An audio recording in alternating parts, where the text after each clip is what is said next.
RDR Talks, binigyan niya kami ng 7 to 8 digits na sales sa buong company. My name is Jeffrey Nicdao, the CEO of Be My Beauty Marketing Incorporated.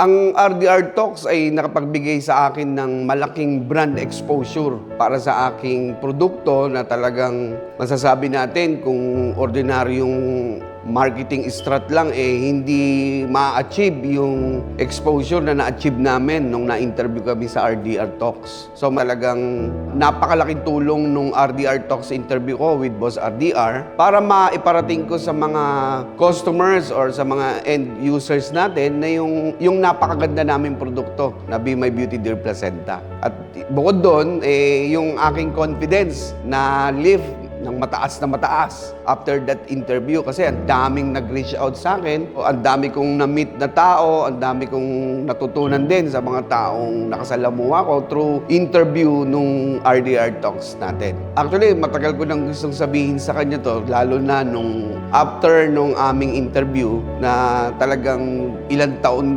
akong sumubok na i-promote yung produkto pero hindi ko ma-achieve yung end goal na gusto namin, no? Pero nung in-interview niya kami, isang ganun lang, talagang 360 degrees. Lumakas, nakilala, napabilis yung pagnenegosyo namin. Binigyan niya kami ng 7 to 8 digits na sales sa buong company.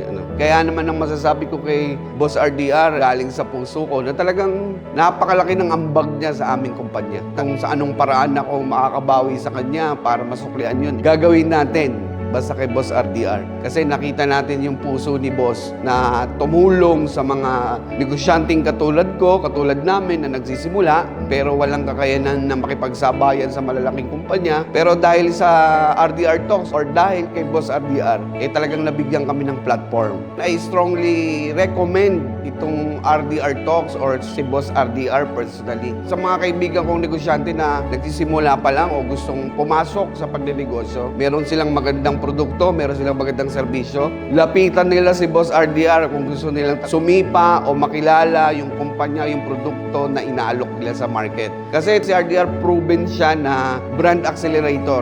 From being hindi kilala, subukan mo lumabas sa RDR Talks. Ihanda mo yung social media mo dahil puputaktiin yan. Baka ikaw ang sumuko sa dami ng inquiries, sa dami ng mga taong magkaka-interest dahil sa pamamaraan na ginagawa ni Boss RDR na talaga namang masasabi nating very effective. Kaya doon sa mga negosyante na nagsisimula, subukan yung lapitan si Boss RDR na napakadaling lapitan. Kasi lang masasabi ko, hindi kayo magsisisi.